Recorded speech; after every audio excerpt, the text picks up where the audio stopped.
안녕하십니까? 오늘은 K뷰티 유통 플랫폼 기업 실리콘2에 대해 말씀드리겠습니다. 실리콘2는 화장품 플랫폼 기업입니다. CA 매출이 대부분을 차지하는데 이는 크로스보더 에이전시, 브랜드 대신 해외 유통과 판매를 대행하는 사업입니다. 재고는 브랜드가 소유하고 실리콘2는 유통 마케팅 판매 채널을 담당합니다. 주로 글로벌 온라인 플랫폼인 아마존, 쇼피, 큐텐 등의 판매를 합니다. 재고 부담이 거의 없고 물량이 늘수록 수수료와 마진이 증가하는 사업 구조입니다. 국내 화장품 제조업체들이 해외 판매를 위해 실리콘2를 이용하는 이유는 무엇일까요?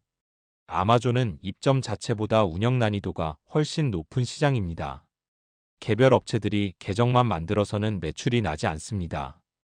키워드 광고 운영, 리뷰 별점 관리, 가격과 재고의 실시간 조정, 계정 정지나 IP 이슈 대응까지 모두 직접 해결해야 합니다. 이걸 개별 기업들이 전부 하기는 어렵습니다. 실리콘2는 이미 수백 개 K뷰티 브랜드를 동시에 운영해 온 경험이 있어 브랜드가 혼자서 겪을 시행착오와 비용을 크게 줄여줍니다. 해외 직판의 진짜 어려움은 판매 이후에 나옵니다. 국가별 통관 규정, 반품과 리콜 처리, 현지 고객 응대, 재고 분산 관리까지 신경 써야 할 것이 많습니다. 실리콘2는 글로벌 물류, 풀필먼트 인프라를 이미 구축해 놓았기 때문에 브랜드는 제품만 공급하면 나머지 과정을 원스톱으로 맡길 수 있습니다. 이 점이 중소, 중견 브랜드의 큰 매력으로 작용합니다. 또 하나 중요한 이유는 가격 통제와 브랜드 보호입니다. 아마존에서 직접 판매할 경우 셀러 난립으로 가격이 무너지고 병행 수입으로 브랜드 이미지가 훼손될 위험이 큽니다. 실리콘2는 공식 유통 창구 역할을 하며 가격과 채널을 관리하고 아마존 알고리즘에 맞춰 데이터를 기반으로 판매를 최적화합니다. 브랜드 입장에서는 실험이 아니라 검증된 플랫폼을 통한 빠른 해외 확장이 가능한 선택지입니다. 실리콘2 경제적 혜자는 풀필먼트 사업에 있습니다.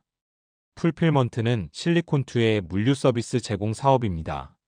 브랜드 업체의 제품을 보관, 포장, 출고, 반품 처리 등을 수행합니다. 제품은 건드리지 않고 물류만 수행합니다. 이 사업은 매출 규모는 작지만 안정적이고 반복적인 수익을 창출하면서 동시에 CA, PA 사업의 인프라 역할을 하는 매우 중요한 사업입니다. 풀필먼트 매출이 작아 보여도 혜자가 아닌 것은 아닙니다. 오히려 기능적으로는 핵심 혜자입니다. 풀필먼트는 직접 돈을 버는 사업이라기보다 브랜드의 재고, 물류, 반품, CS를 시스템에 묶어두는 장치입니다. 브랜드가 재고를 맡기는 순간 이전 비용과 리스크가 커져 이탈이 어려워집니다. 또한 풀필먼트는 CA, PA 매출 확장의 출발점으로 없으면 전체 구조가 돌아가지 않습니다. 실리콘2가 돈을 잘 벌어서 진입하고 싶은 경쟁사 입장에서는 풀필먼트 사업의 투자비와 운영 난이도가 높아 따라오기 가장 어려운 영역입니다. 결국 풀필먼트는 매출 규모보다 락인 효과로 작동하는 핵심 인프라입니다. 실리콘2의 확실한 경제적 혜자 중 하나로 볼 수 있습니다. 실리콘2의 풀필먼트 구축 비용에 대해서 말씀드리겠습니다. 풀필먼트 투자 비용은 유형자산, 캐펙스만으로는 파악해서는 안 됩니다.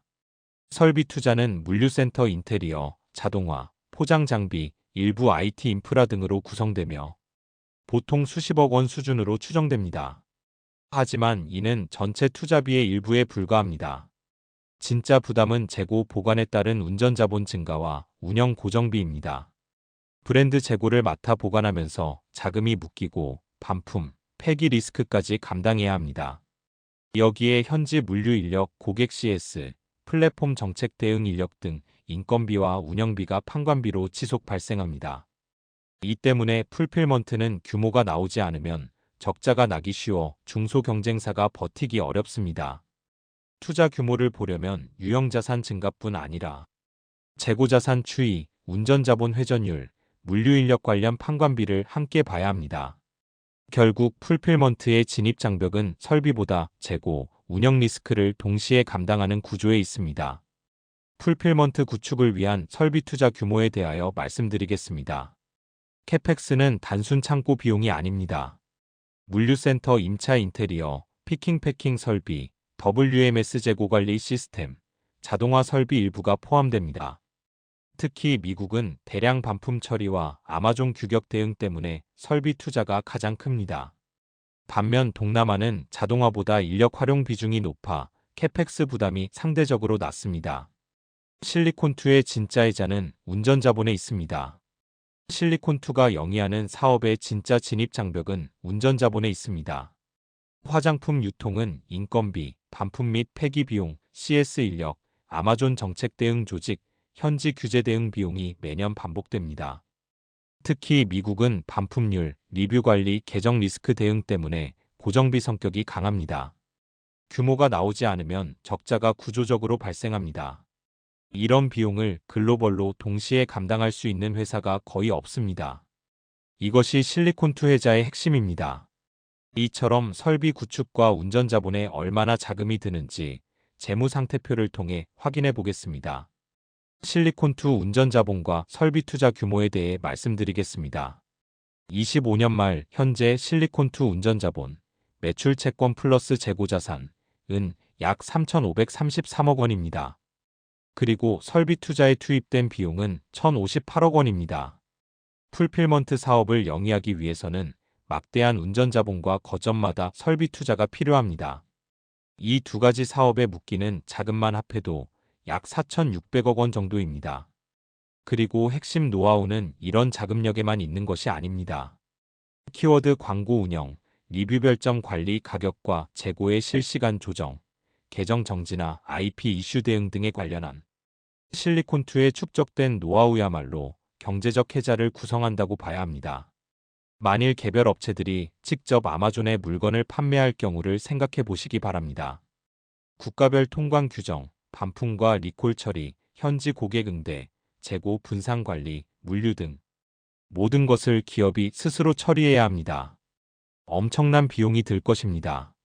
차라리 실리콘2에 일정 마진을 주고 맡기는 것이 훨씬 합리적인 선택입니다. 실리콘2는 본격적인 매출 확장기에 접어든 24년부터 영업이익률 19%를 유지하고 있습니다. 매출이 조 단위로 넘어가는데 설비 투자가 지속되고 있어 아직은 영업 레버리지가 발생하지는 않고 있습니다. 풀필먼트 투자가 어느 정도 마무리될 경우 이익률은 한 단계 레벨업될 가능성이 높습니다. 실리콘2는 지속적인 투자를 단행해왔고 운전 자본 확충 등의 자금이 필요했습니다. 이로 인해 현금 흐름이 좋지 않았으나 올해부터 전환점을 맞이할 가능성이 높습니다. 운전 자본 증가세가 멈추고 감가상각비 효과가 나타나기 때문입니다. 올해부터 잉여 현금 흐름이 1,000억 원대 이상 발생할 가능성이 점쳐집니다. 부채 비율은 60% 수준으로 양호한 편입니다. 이제 현금 흐름만 개선될 경우 실리콘2는 더욱 강력한 경쟁력을 갖추게 될 것입니다. ROE가 40%라는 것은 낮은 부채 비율 하에서 매우 높은 수익성입니다. 자본을 효율적으로 사용하고 있다는 증거입니다. 실리콘2는 올해 이익 추정치 기준 PER가 약 14배 수준입니다. K-뷰티가 성장을 지속하는 환경에서 실리콘2와 같은 사업을 수행할 경쟁자가 쉽게 등장하기 어렵다는 점을 감안하면 PER 배수는 리레이팅될 여지가 충분하다고 판단됩니다. 실리콘2의 경제적 혜자가 매우 강력하다는 점에 주목할 필요가 있습니다. 이상으로 실리콘2에 대해 말씀드렸습니다. 시청해주셔서 감사합니다. 구독과 좋아요 부탁드립니다.